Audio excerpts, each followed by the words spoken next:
माँ सरस्वती को प्रणाम, अपने माता पिता को प्रणाम और सबको राधे राधे।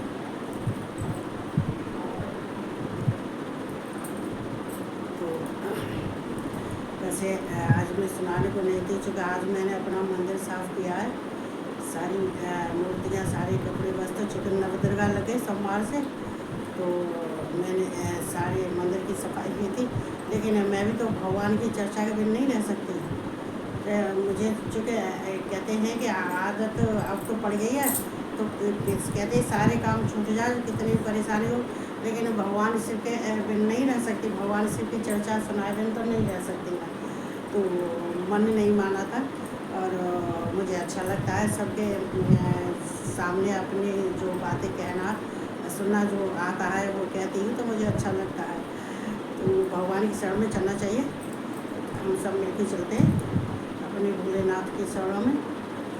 तो ये वायवी सैता, देखो मैं जो कुछ भी सुना रही हूँ, वायवी सैता का जो अब 6वां अध्याय है, और मैं मतलब शुरू तक सुनाती हूँ। ऐसा नहीं है बीच में कुछ छोड़ दिया, कि कोई अध्याय छोड़ दिया, नहीं, ऐसा नहीं है। तो मैं सुनाती हूँ, तो मैं पूरा ही सुनाती हूँ, क्योंकि मुझे कहीं जाना तो पड़ता नहीं है ना, अपने घर में ही तो रहना पड़ता है। तो मैं सुनाती हूँ। देखो, हम भगवान शिव के चरणों में जाने से जितने भी हैं, अगर किसी को सुख चाहिए तो धन दौलत से तो सुख नहीं मिलता, लेकिन हर एक किसी की, तो मैं नहीं कहती हूँ किसी को धन से मतलब सुख मिलता है। कहते हैं उनकी बैंक बैलेंस होनी चाहिए, उनकी गाड़ी बंगला होना चाहिए, लेकिन मेरे अंदर ऐसा कुछ नहीं है। चूँकि जो भगवान ने दिया है, सुख दिया है, उसमें खुश, दुख दिया है तो उसमें खुश, और अगर कुछ भी नहीं दिया है तो खुश। चूँकि मुझे तो जो कहते नहीं कि हमें मूल में जाना चाहिए। हमारे लिए जो जिसके पास हमें जाना है, जिसके पास से हम सांसें ले रहे हैं, जहाँ से हम आए हैं, जो उनकी ही कृपा हमारे को बरस रही है, तो हम उसमें खुश हैं। देखो पहले क्या था कि देखो हमारे जो है पितर हैं, जितने भी हमारे पितर हैं, देव जहाँ से संसार से चले गए हैं, तो उनकी जो अधूरी इच्छाएं होती हैं, अधूरी कामनाएं रह जाती हैं। तो जो उनकी अधूरी कामनाएं रह जाती हैं, तो वो क्या करते हैं, वो परेशान रहते हैं, वो भटकते रहते हैं। लेकिन उनकी जो जो इच्छा है, तो संतान को तो पता है ही है कि हमारे माता पिता की क्या इच्छा थी। वो किसी काम के लिए आए थे, लेकिन हमारे माता पिता किसी काम के लिए आए थे, लेकिन वो कार्य पूरा उनका नहीं हो पाया, तो वो मतलब दुखी हैं। तो यहाँ से ही जब दुखी गए, तो वहाँ तो फिर दुखी है ही है। तो कहते हैं अपने माता पिताओं की इच्छा की पूर्ति करने के लिए, और उनको जहाँ भटक रहे हैं, वहाँ से उनको उठाने के लिए, अच्छी जगह पर पहुँचाने के लिए, एक भगवान के शिव के साधन के बिन कुछ नहीं। कहते हैं हमारा ये एक साधन है, तो क्या है, भगवान शिव। तो कहते हैं भगवान शिव है। तो वो कभी कभी मैंने तो जब है गए 5-6 साल हो गए ना, तो कहते हैं कि हम अपने चक्राओं को क्यों हम हील करते हैं, क्योंकि हम अपने चक्राओं को हील करेंगे तो हमारी ऊर्जा हमारे पितरों को मिलेगी, वो भी हील होंगे। वो कभी कभी कहते हैं कि हमारे माता पिता, हमारे पितर देव हैं, हमारे माता पिता हैं। कभी कभी ऐसा होता है कि जब ये संतान उनकी इच्छा को पूर्ति नहीं कर पाती है, या उनको सुखी नहीं रख पाती है, या दुखी होते हैं, दुखी रहते हैं, वो तो हर एक किसी की बात होती है। चूँकि संतान कोई कर लेती है, कोई नहीं कर लेती है। तो उनके उद्धार के लिए एक भगवान शिव और माँ पार्वती, माँ जगदम्बा, 2 ही ऐसे हैं तो जो कि हमारे पितरों को तारते हैं और उनको ऊर्जा मिलती है। हम यहाँ जो करते हैं वो हमारे पितरों को ऊर्जा जाती है। तो जब वो सुखी रहेंगे तो तो संतान भी सुखी रहेगी। चूँकि आत्मा है, ये आत्मा भटकती फिरती रहती है, इनको कभी कहीं जगह नहीं मिलती है। जो कहते हैं जो हील नहीं होते हैं, जगह नहीं मिलती है, तो यहाँ वो कार्य हमें करना चाहिए। तो हमारे माता पिता को जाता है, कहते हैं हमारा ये, कहते हैं उनकी जो अधूरी इच्छा रह गई है वो कौन पूरी करता है? संतान पूरी करती है। चूँकि मेरी माँ की इच्छा थी अधूरी, तो वृंदावन में आव कर आई उनके नाम से, संकल्प से करके आई थी, व्यास जियों का सबका पूजन करके आई थी, जैसी श्रद्धा थी वैसे। तो हमें थोड़ा थोड़ा करते रहना चाहिए जो है। तो ये हमारा क्या है, ये भगवान शिव से कहते हैं हमारी शिव इतनी, मैं तो अपनी कहती हूँ कि मैंने भगवान से कुछ मांगा नहीं, और ना ही मैंने अपने लिए कुछ किया, और ना ही अब अपने लिए कुछ करती हूँ, कुछ भी नहीं करती। जब दल में देखो हम कहते हैं हमारा कोई कार्य नहीं होता है, और हमारे मतलब हमारे जितने पितर हैं दुखी हैं और कोई कार्य नहीं होता है, तो ये समझ जाना चाहिए कि ये कार्य हमारा क्यों नहीं होता। हमारे पास पैसे भी है, धन दौलत भी है, लेकिन हमको शांति नहीं मिलती है। क्यों शांति मिलती? जब उनको शांति नहीं मिलती है तो हमें शांति कहाँ से मिलेगी? तो सबको अपने माता पिता के लिए करना चाहिए। तो आजकल की बेटियां कह देती हैं कि नहीं हम नहीं करेंगे, हम क्यों करें, वो करे, वो पैसा लेगा तो वो करे, वो जमीन जायदाद लेगा बोलेगा। नहीं, ऐसा नहीं है, पैदा तो तुम्हें भी किया है कि नहीं। तो बेटियां जहाँ कहते हैं बेटा बेटियों में कोई अंतर नहीं है, लेकिन हाँ बेटा घर का दीपक होता है, चिराग होता है, लेकिन बेटियां कम नहीं होती हैं। बेटियां कहते हैं कि अपने माँ बाप को, हमने तो अपने माँ को हर द्वार कल और उनको जो है मनसा देवी, चंडी देवी, हमने तो सब घुमा दिया। वृंदावन के गोवर्धन की परिक्रमा लगवाई थी, लेके वैद्य से लेके पकड़ के चलाया था। और आज माँ नहीं है तो हम बहुत परेशान हैं। तो देखो हमें उनके लिए, उनके साधन के लिए ये ही हमें करना पड़ता है। तो सबको करना चाहिए। देखो माता पिता की जो है अधूरी इच्छा है उसको पूरा करना चाहिए। तो इसलिए भगवान को, मैंने भगवान की जब से शरण पकड़ी है, मुझे अभी 30 साल हो गए। वैसे तो बचपन से थी, लेकिन भगवान ने मुझे मेरा इतना सहारा दिया कि दल से निकाल लिया।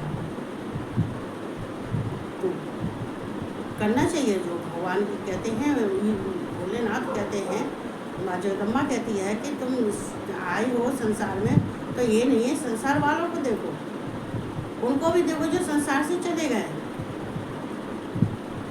तो हम चलते हैं अपने भगवान के पास, चलते हैं अपने भोलेनाथ के पास चलते हैं। तो ये 6वां अध्याय है वायवी सहिता। तो इसमें भगवान शिव की महत्ता का ऋषि मुनि भगवान की महत्ता के बारे में पूछते हैं। कहते हैं कि वायवी सहिता में जो 6वां अध्याय है, तो उसमें पूछते हैं, ऋषिगण पूछते हैं कि आपने पस और पास का तो बता दिया, पास का तो बता दिया, लेकिन इनको इन पर इनका क्या कहते हैं संचालन करने के लिए, इन पर नियंत्रण करने के लिए इनके ऊपर ऐसा कौन सा तत्व है, कौन ईश्वर है और कौन पशुपति है, हम उसके बारे में तो हमें बताओ। मतलब इन पर जो नियंत्रण करने वाला है, शासन करने वाला है, जो इनको चलाने वाला है, तो उस कौन सा ऐसा तत्व है और कौन पशुपति है। तो हमें भगवान के बारे में हमें बताओ, इसके बारे में बताओ। इसके बारे में तो वायुदेव कह रहे हैं कि देखो तुम जिसको पूछ रहे हो, और जो भगवान जो कहते हैं कि जिसको जिसने संसार का निर्माण किया है और जो संसार को चलाने वाला है, वो ही पद है। उन्होंने ही पहले ध्रुव को निर्माण किया था, फिर जगत का, संसार का निर्माण किया था। उस सबका निर्माण करने वाले जो हैं ईश्वर, वो ही पशुपति हैं। वो ही तुम्हारे सबको जो पशु और पति जो कहते हैं, ये पशु और पास और पति, ये कहते हैं इनके पृथक स्वरूप है। पृथक पृथक स्वरूप है इनके। तो वो पास का मतलब तो ये सोच लो, पास में बांधने वाला पशु कौन है? पशु इंसान है, मनुष्य है। पशु पद कौन है? भगवान शिव है। तो कहते हैं जो जगत का निर्माण किया है वो ही पति है, वो ही संत है, वो ही जगत का निर्माण करते हैं, वो ही अपने संसार की सृष्टि करते हैं और वो ही संहार करते हैं। और उनके अनेकों सिर हैं, अनेकों भुजाएं हैं, अनेकों चरण हैं, अनेकों नेत्र हैं। और वो सब संसार को देखते हैं और सबकी आत्माओं में रहते हैं। कहते हैं भगवान शिव कहाँ रहते हैं? सबकी आत्माओं में रहते हैं। और देखो ये तो संसार को समझना चाहिए। ये तो एक समझने वाली बात है कि जो हमारी आत्मा है, तो इसको आत्मा का है एक विचार है आत्मा। और भगवान कहाँ रहते हैं? भगवान आत्मा ही है। जो हमारे कहते हैं कि आवरण से, जो प्रकृति के माया के आवरण से जो माया घिरी रहती है, तो उस पर कंट्रोल कौन करता है? उसको संभालता कौन है? भगवान। माया को दूर कौन करता है? शिव। तो जो निर्माण, जगत का निर्माण किया है वो ही परमात्मा है, वो ही महेश्वर है, वो ही पत है। और पास और पत, कहते पास, पत और पस, ये इनके अलग अलग स्वरूप हैं, लेकिन इनको चलाने वाला कौन होता है? भगवान शिव होते हैं। भगवान शिव ही पास से इनको मुक्त करते हैं। किसको करते हैं? पशुओं को मुक्त करते हैं। अब यहाँ देखो क्षर अक्षर, ये संयुक्त है। जो क्षर अक्षर है वो तो संयुक्त है। तो यहाँ पर भगवान शिव को वायु देवता कहते हैं कि देखो भगवान शिव कौन है? अब तुम ये पूछ रही हो कि भगवान की महत्ता कौन, क्या है? भगवान कौन है? तो भगवान रुद्र हैं। कोई नहीं था, केवल पहले भगवान रुद्र ही थे। भगवान का न आद है न अंत है। आद में भी भगवान शिव थे, अंत में भी भगवान शिव रहेंगे। तो कौन थे? रुद्र थे। और रुद्र ही, उन्होंने ही संसार की रचना की, उन्होंने ही जगत की रचना की, उन्होंने ही देवता को उत्पन्न किया। उन्होंने जितने ही जड़ चेतन हैं, जो जड़ चेतन हैं, वो भी भगवान के ही हैं। और उन पर नियंत्रण करने वाले कौन है? भगवान शिव ही है। जितने पशु पक्षी हैं, जो कुछ भी हैं, पेड़ पौधे हैं, वो सब कौन है? ये भगवान के ही हैं। भगवान ने ही इनको उत्पन्न किया है।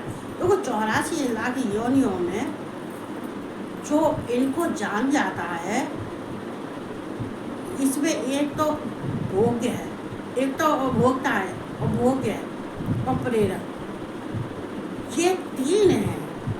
अगर इन तीन को कोई जान जाता है तो फिर और कुछ जानने की आवश्यकता नहीं है मनुष्य। भोक्ता, भोग्य और प्रेरक, इनको विद्वान पुरुष ही जान सकता है। कहते हैं कि जब विद्वान पुरुष होता है तो इन तीनों को जानने के बाद में फिर उसको और किसी के जानने की आवश्यकता नहीं होती है।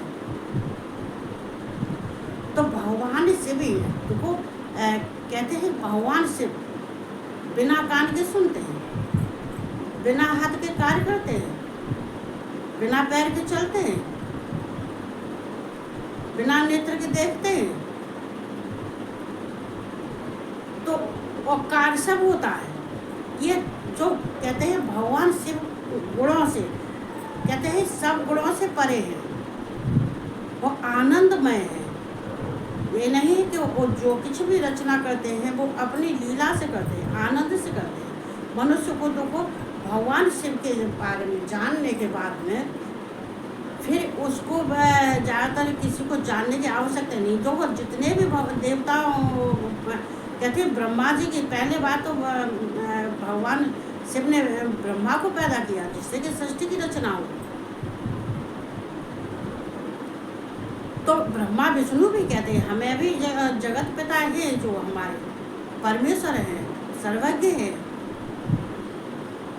वो ही हम सबको पैदा किया, उन्होंने हम सबको पैदा किया, उत्पन्न किया। तो भगवान की महत्ता पूछ रहे, भगवान की महत्ता क्या है, भगवान के विषय में पूछ रहे। तो भगवान रुद्र है, वो ही सृष्टि की रचना करते हैं, वो ही पालन करते हैं, वो ही संहार करते हैं, और सृष्टि की रचना के बाद में संहार ही वो ही करते हैं, और कोई देवता नहीं करता है। देखो और जितने हैं ब्रह्मा विष्णु हैं, और ये जो है मतलब कृष्ण है, ब्रह्मा विष्णु है, राम जी है, सब कुछ है, लेकिन संहार कौन करते हैं? संहार से भी करते हैं। ये देखो ये मतलब जो हम प्राणी कहाँ जाता है, प्राणी जाता है शमशान में जब जाता है, तो वहाँ कौन होता है? भगवान शिव होता है, भगवान शिव का घर है। सब जब सब जाता है तो शिव के घर में ही जाता है। तो ये संसार बसा हुआ है भगवान शिव का, भगवान शिव के बिन यहाँ से कोई किसी का ना ही तो कोई स्वर्ग लोक को ना तो विष्णु को ही ले जा सकते हैं जहाँ से भगवान शिव के भक्त हैं बिना आज्ञा के, और नहीं यम ले जा सकते हैं, धर्मराज नहीं ले जा सकते, कोई नहीं ले जा सकता है। मतलब कोई किसी लोक का कोई भी भगवान उनको नहीं ले जाता है, क्योंकि ये इंद्रजाल कहते हैं। इंद्रजाल से छुड़ाने वाले कौन होते हैं? भगवान शिव ही तो होते हैं। और भगवान शिव के बिना, भगवान की कृपा के बिना तो देवता भी कुछ नहीं करते। अगर देवता भी कुछ करने जाएंगे तो शिव की प्रेरणा लेंगे, बिना शिव के तो भगवान देवता भी नहीं चलते हैं। तो इंसानों की तो बातें क्या है? तो इंसानों को चलाने वाले, इस नियंत्रण करने वाले कौन है? भगवान शिव है। भगवान शिव के अनेकों हाथ है, अनेकों पैर हैं, अनेकों नेत्र हैं, अनेक कान हैं। उनके कहते हैं कि भगवान शिव जहाँ जो कोई चीज़ नहीं होती है वो वहाँ पैदा कर देते हैं। देखो सती की शादी में क्या हुआ था? किसी के दांत उखाड़ लिए थे, किसी की दाढ़ी उखाड़ ली थी, जो थे भगवान वीरभद्र थे, वीरभद्र ने इतना विध्वंस कर दिया। भगवान हंस रहे थे जब उनको बताया था, जब वो नारद जी ने आगे बताया था, किसी की दाढ़ी उखाड़ ली, किसी के दांत तोड़ लिए, किसी के गला काट दिया, किसी के हाथ काट दिए, किसी के कुछ काट, तो क्या हुआ? तो कितने वीरभद्र ने सबका विध्वंस कर दिया, सारे मंडप का विध्वंस कर दिया, सारे जितने घड़े के पानी थे वो सब पानी फैला दिए, सब जल फैला दिया, जितनी सजावट है वो सारी विध्वंस कर दी, सारी यज्ञ का विध्वंस कर दिया। लेकिन भगवान शिव तो हंस रहे थे, कह रहे थे अरे तुमने तो बहुत अच्छा कार्य किया, भेजे थे भगवान शिव ने। लेकिन वो कहते हैं कि भगवान शिव से ज़्यादा ही कर दिया, तो भगवान शिव ने फिर उनको सही कर दिया। जब वो उसे कहते नहीं कि जब समझौता करने के लिए, जब वो उनसे क्षमा मांगने के लिए जब प्रजापति 10 प्रजापति तैयार हो गए थे, तो भगवान शिव ने जैसा जिसका रूप था वैसा वैसा बना दिया उनके लिए, बनाने के लिए, उनके करने के लिए। और उनके पास इतनी औषधियाँ हैं कि डॉक्टर मना कर देता है, और लेकिन उन्होंने कहते हैं उनके हाथ रखने से उनके औषधि एकदम फटाफट 1 सेकंड में काम करते हैं। इसलिए ये मेरे अनुभव की बात है, कहते हैं ये मेरा अनुभव है। तो कहते हैं हमें भगवान की शरण में जाना चाहिए। तो ये 6वें अध्याय में वायवी से आगे जो भगवान की महत्ता पूछ रहे हैं वायुदेव, तो भगवान की महत्ता यही महत्ता है भगवान की, कि भगवान संसार का निर्माण करते हैं, भगवानी संसार की रचना करते हैं, भगवानी संसार का संहार भी भगवान ही करते हैं। और कहते हैं भगवान ही जिसका जो मृत्यु लोक में आया है उसको पास से छुड़ाते हैं। जड़ यहाँ पे देखो, जड़ चेतन जो भी है, जड़ चेतन अड़मा कहते कहते हैं, और जितनी जड़ हैं सब ये वस्तु हैं, भगवान इनको सबका, भगवान ही इन सबका जो निर्माण कर, सबका जो उद्धार करते हैं। इसमें सब में भगवान है, जड़ में भी भगवान है, चेतन में भी भगवान है, जीव में भी भगवान है, पशु पक्षियों में भी भगवान है, सब जगह ईश्वर कहते हैं भगवान शिव को, कि हम ये काम करें भगवान नहीं दे, भगवान शिव कहते हैं उनको जहाँ कहीं भी कोई कार्य अगर तुम छुपके भी करोगे तो भगवान को मालूम, क्योंकि भगवान का रचा होगा संसार और भगवान न जाने, भगवान की दी हुई वस्तु और भगवान न जाने। तो भगवान की महत्ता यही है कि चूँकि भगवान को जानने के लिए हमें एक कहते हैं एक भोक्ता, एक भोग्य और एक प्रेरक, इन विद्वान पुरुष इन तीन को जान लेता है, और इन तीनों को सबको जानना चाहिए, और सबको जानने के बाद में फिर भगवान की प्राप्ति में कोई देर नहीं होती है। तो वो हमने क्या किया, तो वो हम संसार में आए हैं तो अपना कर्तव्य निभाने आए हैं सबके प्रति। हमने देखा कि हमारे थोड़ा सा में ज़्यादा ही आंधी तूफान था जिंदगी में, जैसा कुछ था, अपने बारे में तो नहीं मैं कुछ बताना चाहती, लेकिन हमने सबसे पहले हमारे भगवान शिव ने सबसे पहले हमारा दिमाग पितरों के लिए भेजा, क्योंकि हमारे माँ बाप को, जो माँ बाप जन्म देते हैं तो भगवान शिव कहते हैं कि पहले अपने माँ बाप को तार, अपने माँ बाप को छुटा। हालांकि मेरे भगवान नहीं, मैं यहाँ बैठ के नहीं कहती हूँ, लेकिन मेरी माँ गई थी तो उनको भी मैंने देखा कितने अच्छे ढंग से गई थी। विष्णु भगवान जी पालकी में लेके गए थे, गरुड़ पर बैठा के ले गए थे, सब कुछ। हालांकि सब कुछ अच्छा होता है, लेकिन फिर भी उनको कहते हैं उनकी जो अधूरी इच्छा है वो हमें अपने पितरों की इच्छा पूरी करनी चाहिए। कहते हैं कि हम नहीं खिलाएंगे, हम नहीं देंगे, हम नहीं देंगे, नहीं, कभी कभी संतान जो कार्य करती है वो मुझे तो खैर बिल्कुल पसंद नहीं था भी नहीं, और न है और न आगे होगा। भगवान मेरा ऐसी बुद्धि नहीं दे जो किसी को कष्ट मिले। ये तो हमारे थे, अगर मेरे सामने तो कोई दूसरे भी आ जा, तो भगवान शिव ने इतना मुझे जो कहते हैं, देखो यहाँ पे क्या है, जो पास है वो जड़ है और पशु है वो अज्ञान है। पशु कौन? इंसान। अज्ञान है, सारे काम जो कार्य करता है वो अज्ञानता में करता है, अज्ञान है, इसलिए तो भगवान को खड़ा होना पड़ता है, इसलिए तो उनको पास में बांधना पड़ता है। और पास अचेतन है, जड़ है, लेकिन पशु अज्ञान है। और मैं तो कहते हैं कि पशु अज्ञान है तो ज्ञान कब आएगा? ये नहीं है कि हमने अच्छा खा लिया, अच्छा पहन लिया, अच्छा और अपने ऐश कर रहे, नहीं है, ये सब कुछ नहीं होता है। ये सब जो है कहते हैं कि हमारा मन का होता है। हाँ, शौक करो, फैशन करो, अच्छा खाओ, अच्छी जगह जाओ, तीर्थ यात्रा करो, वो सारी बात सही है, लेकिन मूल पे पहुँचो पहले। ये देखो पहले तुम्हारे कौन थे, तुम्हारे दादी दादा थे, तुम्हारे माता पिता थे, कौन थे, उनकी इच्छा क्या थी, उनकी इच्छाओं को पूर्ति करो। तो हमने तो 4 साल पहले कहते हैं कि भगवान शिव ने जैसे हमें प्रेरणा दी, और हमने तो अपने भगवान अपने माता पिता के लिए वो कार्य किया कि आज हमको जो करते हैं तो फिर मालूम तो पड़ता ही है कहाँ है, इसका फल कैसा मिल रहा है, ये हम कर रहे हैं तो ये अच्छा है या बुरा है।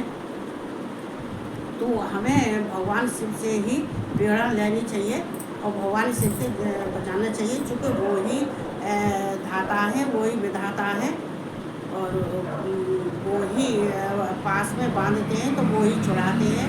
अगर हमारे अंदर अज्ञानता है तो वो ही ज्ञान देते हैं, वो ही विद्या देते हैं, वो ही सब कुछ देते हैं।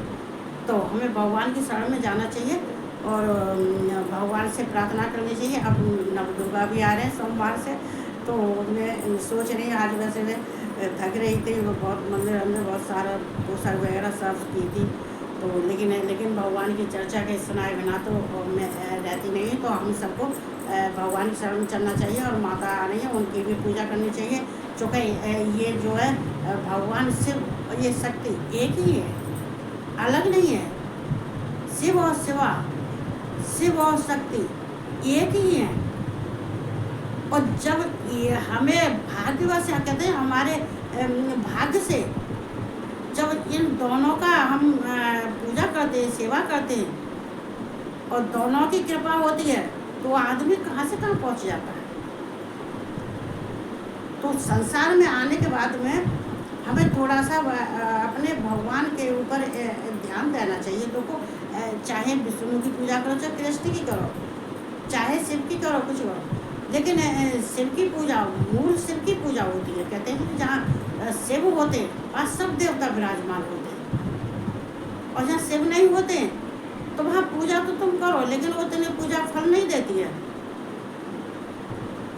तो वो शिव के अंदर माँ लक्ष्मी भी है, गणेश भी है, कार्तिकेय भी है, ब्रह्म, जो 33 कोटि के देवता सारे भगवान की शिवलिंग में विराजमान है। अब मेरे पास टाइम नहीं है, मैं बताऊंगी कहाँ कहाँ विराजमान है। 33 कोटि के देवता शिवलिंग में शिवलिंग में ही है, और उनके स्थान सब शिवलिंग में ही है।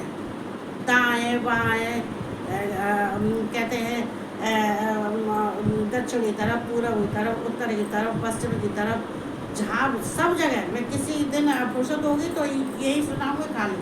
तो भगवान शिव में सब देवता विराजमान है, एक साध है सब सद है। और तो कहते हैं कि एक को साध लो तो सब सद जाते हैं, एक की पूजा कर लो, कृपा सबकी बरसती है, सबकी बरसने लगती है। तो हमें भगवान की शरण में जाना चाहिए। तो भगवान की महत्ता, चूँकि भगवान के अनेकों भुजाएं, अनेकों कान है, वो ही संसार का निर्माण करते हैं, वो इस जगत का पालन करते हैं, वो ही सृष्टि रखते हैं, वो ही संहार करते हैं, और वो ही पास में बांधते हैं।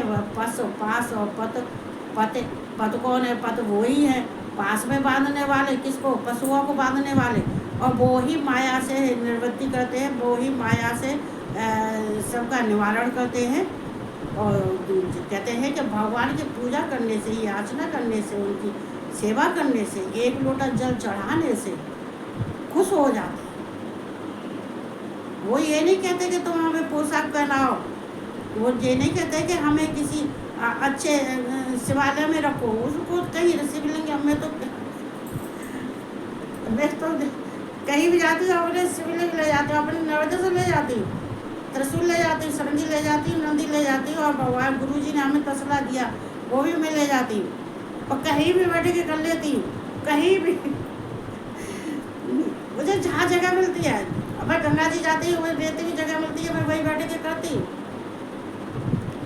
कहीं आश्रम वगैरह में जाती हूँ तो मुझे कहीं भी जगह मिल जाए, मैं अपना तसला रख के अपने भगवान के ऊपर जल चढ़ाती हूँ, अपने भगवान सरंगी लेके अपने भगवान का पूजन करती हूँ, अपने भगवान को नवाती हूँ। और जब परेशानी होती है तो उनसे बात भी करती हूँ, तो वो मुझे को ये परेशानी है, ये बात है, ये बात है, होगा।